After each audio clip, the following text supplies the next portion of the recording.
But দেখো ধনিয়া পাতা, লাল শাক এগুলো সব খাওয়ার অভাবে বড় হয়ে গেছে। লাল শাকটা আমার খুব ফেভারিট, ভালো লাগে। লাগাইছো? দেখো ওই পাতাকপিটা কি সুন্দর হয়েছে। ওখানে আইসা গেছে একদম।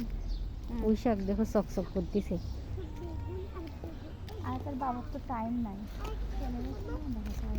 আখ অত যত্ন নেওয়ার। যখন ওই যে ক্যান্টিনে ছিল তখনও তো সময় পাইতো না। হ্যাঁ, এই জন্য আমার গাছের অবস্থা ভালো না বেশি। ওই আমি যতটুকু পানি মানি দিই একটু টাইমই নাই, অত যায়ও না। এরা তো প্রচুর, এরা তো সবসময়ই করে। ওই দেখো টমেটো হয়েছে কি পরিমাণে ওই গাছে। প্রথম গাছছিলাম তখন দেখি এই জায়গায়